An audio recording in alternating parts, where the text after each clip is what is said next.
Olá pessoal, eu sou André, sou professor de Química e neste vídeo nós vamos investigar um pouco mais as quantidades na química, com o objetivo de determinar as fórmulas das substâncias. Tudo isso em uma abordagem voltada para o ensino médio. Antes de qualquer coisa, é importante ressaltar que vídeo não cumpre o mesmo papel que a aula presencial. Ele é uma ferramenta interessante para a gente levar alguns conteúdos para os estudantes, mas não cumpre o mesmo papel não. E nós vamos discutir como é possível determinar a fórmula percentual, a fórmula mínima e a fórmula molecular de uma determinada substância química. Bora para o conteúdo?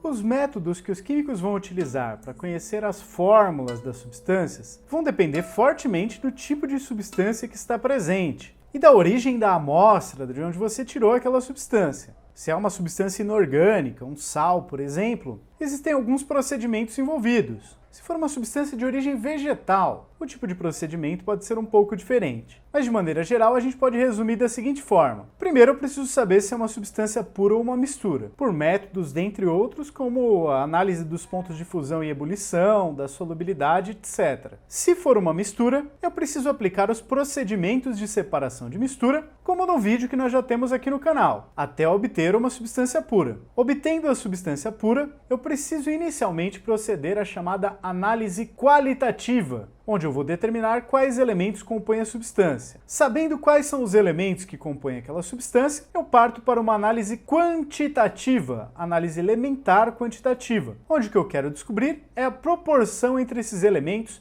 em massa na substância. A partir daqui, a princípio, a minha parte experimental já foi. Com a proporção em massa, fórmula percentual, eu vou precisar converter essa informação em mol para obter a chamada fórmula mínima, e a partir de informações sobre a massa molecular da substância, eu obtenho a fórmula molecular daquele composto. Então vamos analisar a primeira etapa. Como é que eu diferencio uma substância pura de uma mistura? E uma das coisas que a gente já viu para trás no nosso vídeo de estados físicos é que substâncias puras têm curvas de aquecimento, onde a temperatura se mantém constante, seja durante a fusão, seja durante a ebulição, enquanto misturas possuem rampinhas, a temperatura varia, na fusão e na ebulição, ou em ambos os casos na maioria das misturas. Sabendo que eu tenho uma mistura, para eu poder fazer a determinação da fórmula da minha substância de interesse, eu preciso inicialmente passar por um processo de separação de misturas. E o nosso próximo passo experimental é desenvolver a chamada análise qualitativa da minha substância.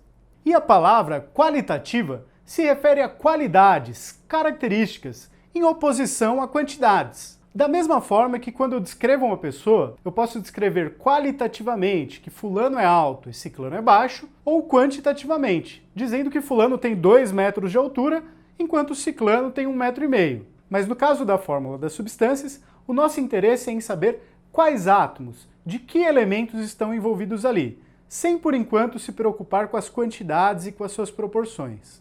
E na análise qualitativa, nós estamos interessados em descobrir quais são os elementos que compõem aquela determinada amostra. Eu posso proceder uma série de experimentos, onde eu descubra, por exemplo, que a minha amostra é composta por átomos de carbono, de hidrogênio e de oxigênio, sem me preocupar, por enquanto, nas proporções entre esses átomos. Após a análise qualitativa, já sabendo quais são os elementos presentes naquela substância, eu vou investigar as suas quantidades, fazer a análise quantitativa. E aqui meu objetivo é verificar a proporção em massa que os elementos participam da composição daquela substância. Então, pegando uma determinada substância, que minha análise qualitativa anterior me disse que ela é feita de carbono e hidrogênio, na análise quantitativa, eu vou buscar descobrir qual que é a proporção entre esses elementos em massa na substância. E eu posso chegar, por exemplo, a partir do experimento, na informação de que 80% da massa daquela substância é de carbono e 20% são hidrogênio. Vencidas agora as tarefas experimentais, este é o momento que a gente iria para o caderno para analisar os dados coletados. E como que eu obteria a minha fórmula percentual a partir desses dados experimentais? Vamos supor que eu fiz o meu experimento usando 5 gramas da substância. E ao decompor a minha substância nos seus elementos constituintes, eu percebi que 5 gramas da substância contém 4 gramas de carbono. Se eu quero saber quantos % da substância é carbono, o que eu preciso investigar é, seguindo a mesma proporção, já que a composição de um dado composto químico segue uma proporção constante, eu preciso investigar investigar então, já que 5 gramas da substância continha 4 gramas de carbono, 100 gramas da substância vai conter quanto? E fazendo aqui a famosa regra de 3, já que a química é regida por uma lei chamada Lei das Proporções Constantes, eu obtenho como resultado que eu tenho 80 gramas de carbono em cada 100 gramas de substância, ou seja, 80% da massa daquela substância é carbono. Pegando meus dados experimentais, e vamos supor que para os mesmos 5 gramas da amostra da substância, eu obtive 1 grama de hidrogênio, quanto será que eu obteria em 100 gramas da substância? 5 gramas da substância contém 1 grama de hidrogênio, 100 gramas da substância vão conter quanto? Novamente eu estabeleço as relações proporcionais e percebo que eu terei 20 gramas de hidrogênio a cada 100 gramas da substância. Logo, a porcentagem de hidrogênio na composição da substância é 20%. Consequentemente, a fórmula percentual da substância tem que me indicar que eu tenho 80% de carbono e 20% de hidrogênio. Em alguns livros ou materiais didáticos por aí, pode ser que vocês encontrem a fórmula percentual representada com o C com 80% no seu pezinho e o H com 20% no seu pezinho. Mas isso é uma representação um tanto quanto inadequada, sendo sempre melhor a gente guardar essa representação que tem um número no pezinho do elemento para as fórmulas moleculares e mínimas, que trazem uma proporção entre os átomos envolvidos naquela fórmula, e não entre as massas, como ocorre na fórmula percentual. E a partir do momento que eu tenho as fórmulas percentuais, eu posso estabelecer a relação mínima entre os átomos dos elementos químicos presentes na substância. Esta relação, chamada fórmula mínima, indica a mínima proporção, que evidentemente tem que ser em números inteiros, dos átomos de cada elemento presente na molécula. Mas por que será que inteiros? Acontece que, na verdade, não faz muito sentido a gente pensar em meio átomo, 1/3 de átomo ou 0,1 átomo participando da estrutura de uma determinada molécula. Tá, mas como é que eu vou fazer isso? Como é que a composição em massa, que é dada pela minha fórmula percentual, se reflete, se relaciona com a composição em mol? E aqui nós vamos usar novamente do nosso tradutor de quantidades expressas em massa, em gramas, para quantidades expressas em mol. E esse tradutor é a massa molar, a massa de cada mol do elemento químico. No caso do carbono, por exemplo, sua massa molar é 12 gramas por mol. Cada mol de carbono são 12 gramas. No caso do hidrogênio, a massa molar é 1 grama por mol. Cada mol de hidrogênio tem 1 grama para cada mol. Se eu tenho uma fórmula percentual da substância, onde 80% são carbono e 20% são hidrogênio, se eu imaginar por facilidade aqui que eu tenho uma amostra de 100 gramas da substância, lembrando que não importa o tamanho dessa amostra, já que essa substância terá a mesma proporção independente de quanto eu tiver de amostra, 80% será carbono e 20% hidrogênio. Mas se eu tiver a amostra de 100 gramas, eu tenho 80 gramas de carbono. Quanto será que dá isso em mol? Eu preciso pegar os 80 gramas de carbono e dividir por qual é a massa de cada mol. Qual é a massa molar? A massa molar do carbono é 12. 80 gramas de carbono dividido por 12 gramas por mol dá 6,6 dízima periódica mol. Já para o hidrogênio, em uma amostra de 100 gramas, como 20% da substância em massa é hidrogênio, eu teria 20 gramas de hidrogênio. 20 gramas de hidrogênio divididos por 1 grama para cada mol de hidrogênio, que é a massa molar do hidrogênio, 20 dividido por 1, 20. Grama com grama se cancelam e sobra como unidade mol. Em uma amostra de 100 gramas, eu terei 20 mols de átomos de hidrogênio. E como eu estou procurando a chamada fórmula mínima, onde eu terei os menores números inteiros possíveis para cada um dos elementos, a minha primeira tentativa é fazer o menor desses resultados aqui ser transformado em 1, mas de maneira proporcional, entre 6,6 dízima e 20. Qual que é o menor? O menor é o 6,6. Se eu quero transformar o menor em 1, para obter a menor proporção em mol possível entre esses dois elementos, basta eu dividir o 6,6 dízima periódica por ele mesmo. 6,6 dízima periódica dividido por ele mesmo tem que dar 1, não tem? Mas se eu dividir a quantidade de carbono por um certo valor, que foi 6,6 dízima, eu preciso dividir a quantidade de hidrogênio pelo mesmo valor, para que sejam mantidas as proporções. Só que ao invés de dividir o 20 pelo 6,666 dízima periódica, eu vou dividir pela mesma coisa escrita de uma maneira diferente. E 6,6 dízima periódica é a mesma coisa que 20 dividido por 3. E se você ficar na dúvida, vamos fazer a continha aqui. 20 dividido por 3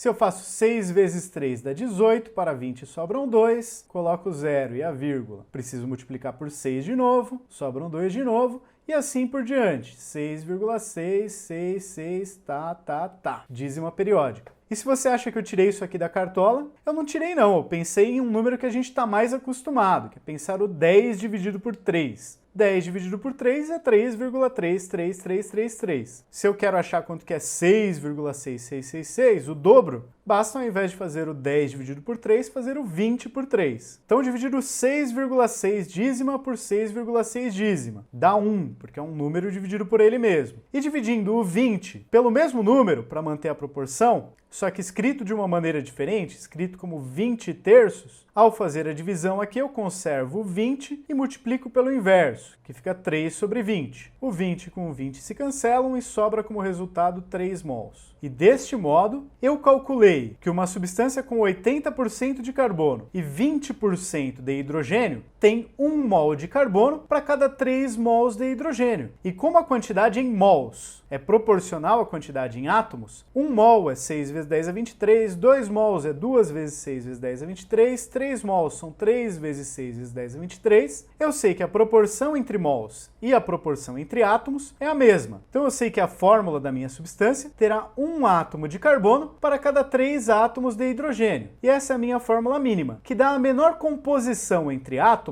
de carbono e de hidrogênio, no caso, que é coerente com a proporção em massa que eu obtive do experimento para a minha substância química, 80% de carbono e 20% de hidrogênio. Mas se a fórmula mínima dá a menor proporção entre os átomos dos elementos participantes daquela substância, a fórmula molecular indica quantos átomos de fato de cada elemento químico eu vou encontrar na molécula daquela substância. A fórmula molecular é a fórmula da molécula. Ela guarda a mesma proporção de átomos que a fórmula mínima, mas não precisa ser a mesma fórmula. Ela pode ter o dobro de carbonos mantendo o dobro de hidrogênios, o triplo de carbonos tendo o triplo de hidrogênios, e assim por diante. E para determinar a fórmula molecular a partir da fórmula mínima, eu preciso de uma outra informação que também é obtida a partir do experimento, que é a massa molecular ou mesmo a massa molar da substância.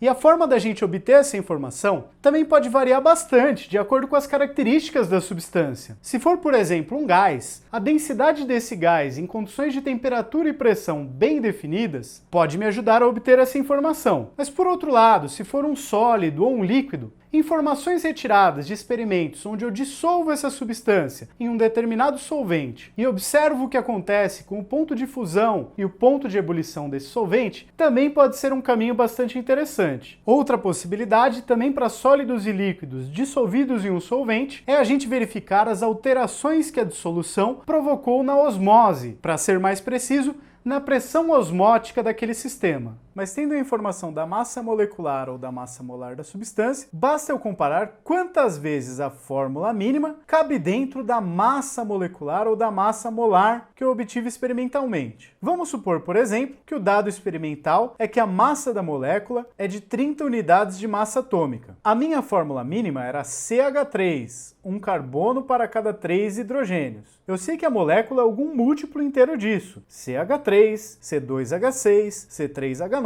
alguma coisa do tipo. Resta para mim investigar qual que é esse múltiplo. E se a massa da molécula é 30 unidades de massa atômica, eu preciso descobrir quantas vezes CH3 cabe em 30 unidades de massa atômica. Para isso, eu preciso calcular a massa molecular da fórmula mínima. E para calcular a massa molecular da fórmula mínima, como nós fizemos no nosso vídeo anterior, que eu vou deixar o link disponível para vocês aqui em cima, eu calculo a massa da molécula somando as suas partes. A fórmula mínima possui um carbono, e a massa do carbono são 12 unidades de massa atômica. Uma vez 12 unidades de massa atômica são 12. Ela contém também 3 hidrogênios, e a massa de cada hidrogênio é 1 unidade de massa atômica. 3 vezes 1 unidade de massa atômica são 3. 12 com 3, 15 unidades de massa atômica. Cada fórmula mínima tem massa molecular de 15 unidades de massa atômica. Se a fórmula da molécula, de verdade, tem uma massa de 30 unidades de massa atômica, e isto veio de um dado experimental, quantas vezes 15 unidades de massa atômica cabem dentro de 30? Basta eu dividir 30, que é o total, por 15, que são as partes. E eu preciso obter como resultado um número inteiro de quantas vezes aquela aquela fórmula mínima cabe dentro da molécula. No caso do nosso exemplo aqui, o meu resultado foi 2, o que quer dizer que a fórmula CH3 cabe 2 vezes dentro da molécula que eu quero descobrir a fórmula. Portanto, se eu tenho 2 vezes o CH3, ao invés de um carbono, eu tenho C2, 2 carbonos, ao invés de 3 hidrogênios, eu tenho 6 hidrogênios, H6. E a fórmula da molécula é C2H6. Reparem que a mesmíssima conta poderia ser feita se eu trabalhasse com massas molares, ao invés de massas moleculares, onde ao invés de usar a massa atômica do carbono 12U, eu deveria usar 12 gramas por mol de carbono. E ao invés de usar uma unidade de massa atômica para um átomo de hidrogênio, eu usar 1 grama de hidrogênio por mol deste elemento químico. Meu resultado aqui seria uma massa da fórmula mínima de 15 gramas por mol. Lembrando que é uma equivalência numérica entre a massa atômica e a massa molar, só havendo diferença na unidade. Novamente aqui na comparação